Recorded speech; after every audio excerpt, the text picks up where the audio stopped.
Dear friends and viewers, in this video session we are going to see about a basic chemistry instrumentation that is very much essential in our life, day-to-day life. It is nothing but a pH meter. So here I am going to talk about the pH meter and its operation and applications. So let us start the session now. So this video session has got some objective. It's nothing but we are going to understand the basic components and the principle of any kind of instrument which is available in the lab, like this pH meter. The second one is to inbuild the skills of those instruments available in the laboratory. So the outcome of this session is, it's very simple. It is to recall the basic principle of any instruments like pH meter and discuss the role of various equipments in our day-to-day life.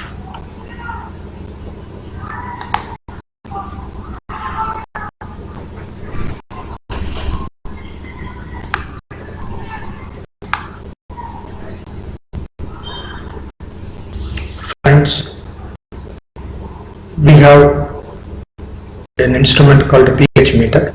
Let us see the introduction about it. So in the picture you can see that digital plate, that is digital color pH meter with electrode, the glass electron column electrode, and it is inside the distilled water. So what is the pH meter? A pH meter is an instrument which measures the hydrogen ion, that is H plus ion concentration in any given solution. It determines how a solution is acidic or basic or otherwise called alkaline, and that can be determined by this pH meter.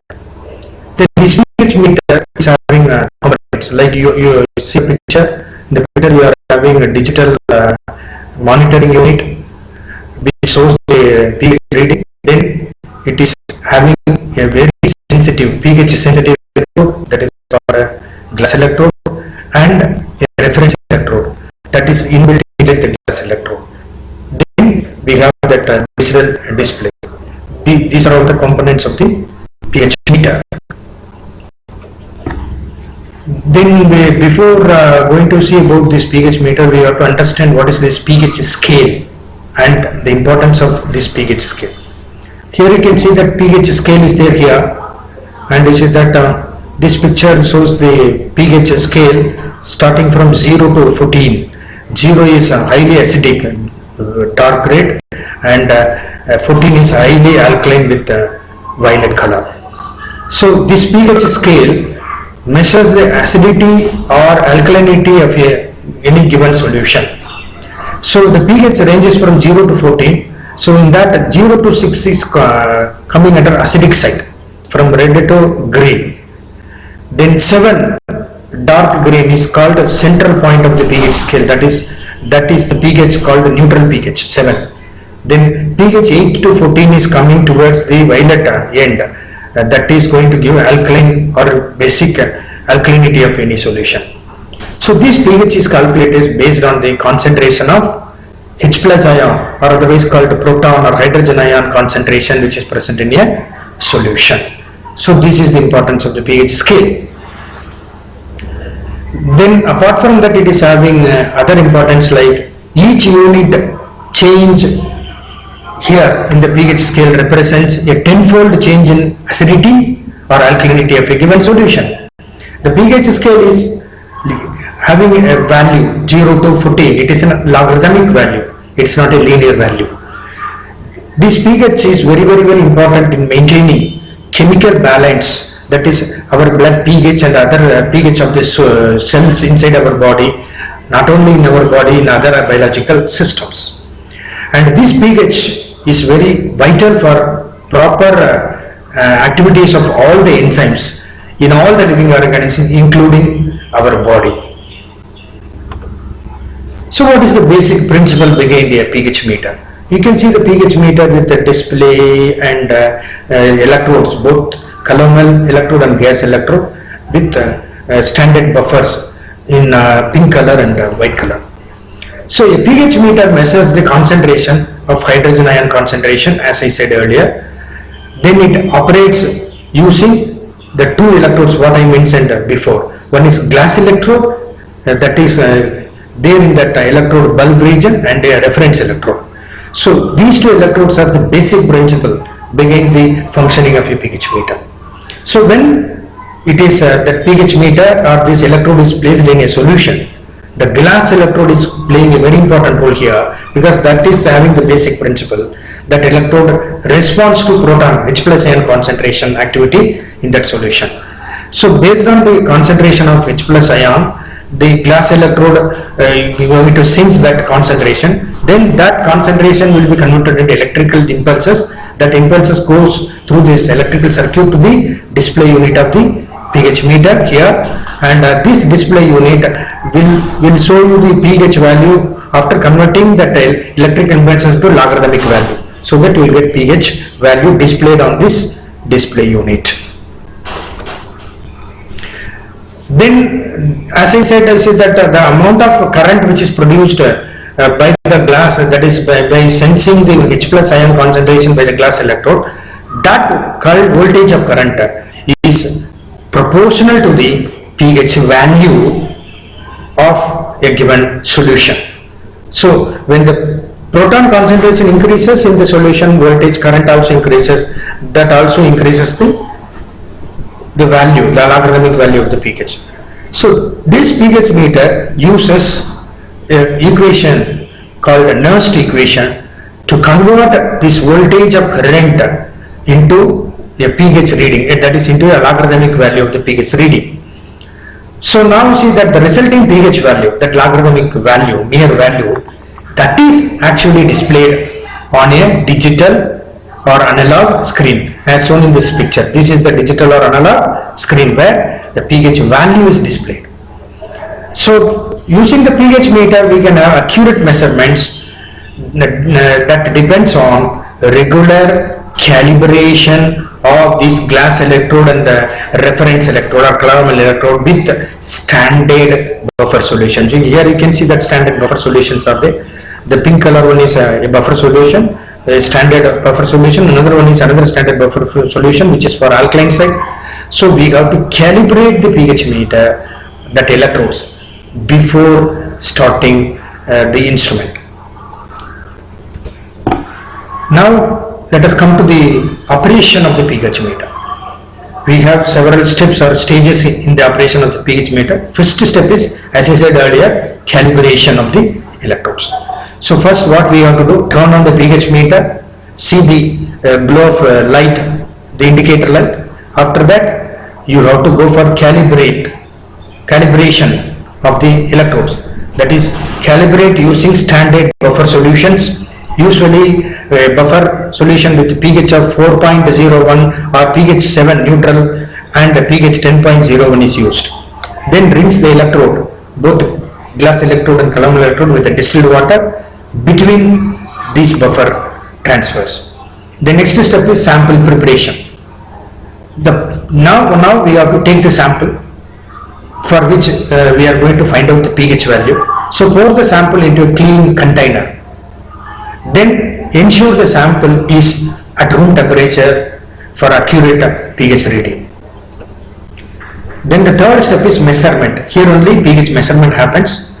So now rinse the electrode with a distilled water. Then immerse the electrode, that bulb region of the glass electrode, in the sample solution. Then wait for 1 or 2 minutes for the glass electrode to read the proton concentration in the solution. Then after that it will give a reading to stabilize it. The next step is reading the value, pH value, on the display or monitor unit. See the monitor unit, note the pH value which is displayed on the meter. Then ensure the value, that pH logarithmic value is within the expected range. Then next step is post measurement cap. is very important to maintain the pH meter in the laboratory. So in this post measurement, first what we have to do is that rinse the electrode, that is especially the glass electrode and reference electrode with the distilled water. Then store the electrode in the appropriate storage solution, because as shown in this picture, you have to keep that electrode inside a storage solution always. Then turn off the pH meter, that is turn off the current, if not in continuous use. So whenever you are using, you can switch on the pH meter, otherwise switch off the pH meter and keep that electrode always inside the appropriate storage solution. Now let us come to the application part of the pH meter. Several applications are there. I have mentioned a few of them here. So first one is water quality testing. This is used in environmental monitoring and water treatment plants. That is, in the purification of water treatment, in the treatment plants, they will check the pH of the drinking water. For that, pH meter is used. In agriculture, very important, where we are going to measure the soil pH, because soil pH is very important for the growth of the crops. So soil pH is measured to optimize crop growth. Then third industry is very important, food and beverage industries, where we have to check the pH of these food and industrial products, so which ensures product quality and safety. For example, in dairy industries, wine industries, fermented products industries, this pH meter is used. Then another important area is pharmaceutical industry. In pharmaceutical industry, maintaining the pH of the drug molecules which is used. So here pH meter maintains correct pH levels in drug formulations. Then another important area is chemical industries, chemical manufacturing. Here pH monitors acidity or alkalinity of any chemical molecule in various processes. Then cosmetic industries. Here also pH is very important, because here the pH meter 6, it is going to check pH in creams, that is face creams, face lotions and shampoos for skin compatibility, because pH should be around the neutral, then only it will not give any damage to the skin.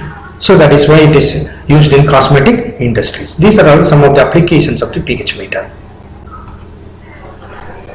So this session is going to be concluded like this. So pH meter is very important, essential tool for measuring acidity or alkalinity of a given solution. This pH meter provides accurate and quick results for various applications, as we have seen earlier.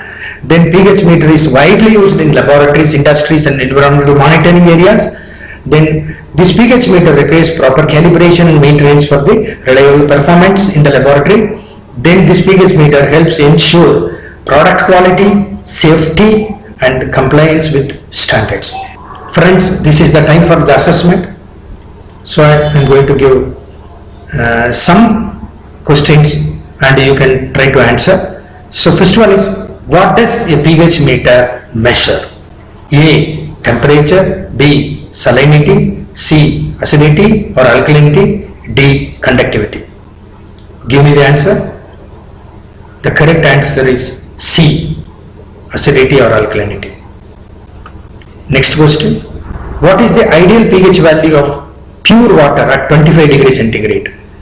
A. 5.0. B. 7.0. C. 8.5. D. 6.5. What is the correct answer? The answer is B. 7.0. The next question. Before measuring pH, the electrode should be A. dried completely. B. heated. C. rinsed with distilled water. D. exposed to sunlight. Friends, tell me the answer. The correct answer is C. rinsed with distilled water. So you can go to these references for further reading.